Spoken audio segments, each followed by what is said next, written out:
It's the whole idea of preservation of the past for future generations, and we're dealing with future generations. So I look at us as we're meeting them coming right in the door. We start with preschool programs here. And of course, you introduce whatever you can introduce that they will understand. So here we do the archaeology because that was part of the house's history, to completely dig the site and find out its secrets. I found another piece of the pottery. Oh, super! It's always with the idea of put something in their hands and let them discover it for themselves. All the while you're kind of whispering in their ears, this is the story, and it goes in. It goes in. Here at the Otis House, our most popular program is called Classic Times, and the idea is to teach kids how to recognize neoclassical architecture. Find as many arches as you can. And so we find that once we teach kids how to recognize these things, they will leave this building and start pointing to things around them that are from classical architecture that they didn't notice 3 hours before they came. We now have over 500 programs that we're offering to schools as after-school programs, as out-of-school time programs, and in the classroom. And we're serving more than 36,000 students every year.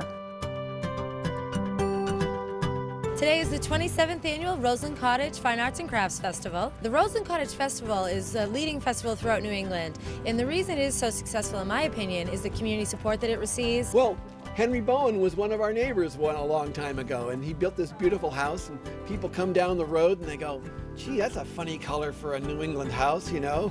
The programs that happen here transport people back to the time when this area was new. The grounds are beautiful, and to be able to go and visit that mansion is such a treat. It's our favorite event of the year.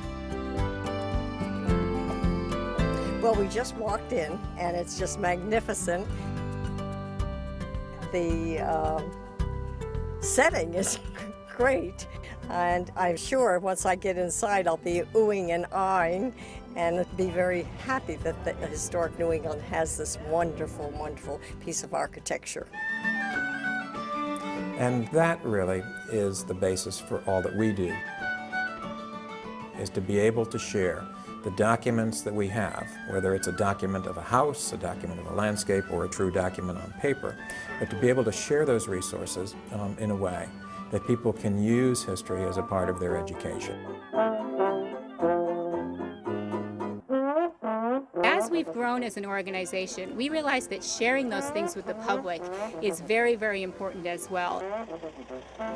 We've grown in looking at the ways we're able to share these wonderful resources with a wide and growing audience. Okay, well, we're doing an exhibition of vintage baseball. It's a perfect way to take history and kind of relive it almost, you know?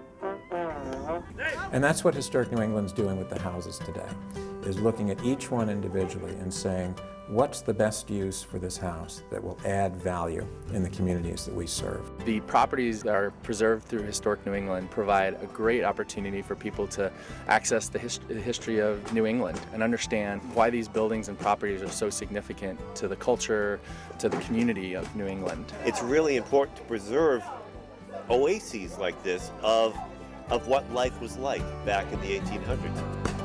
You're never actually done preserving New England heritage. We're still actively collecting to this day. In fact, collecting 20th century history is so important right now because so many of the stories, so many of the objects, so many of the images will be gone in a few years if we aren't sure that they are preserved and collected and shared right now. Historic New England has been in existence since 1910. We're celebrating the 100th anniversary. Congratulations on Historic New England being here for 100 years. When Appleton founded Historic New England in 1910, there were 18 members, and from the very beginning, he was out there in the bulletin saying the cornerstone of a strong and growing organization is going to be a strong and growing and active membership, and we're continuing to grow. I am willing to do anything to support them. And of course, by joining the CSA, I get an automatic membership in Historic New England. When we're adding value in communities, people recognize that they have a role in making sure that these historic places are not only preserved, but are used, are interpreted, are valuable for the future. These stories are part of the continuous story of New England today. So everyone needs to feel that the houses that Historic New England collects are actually part of their story.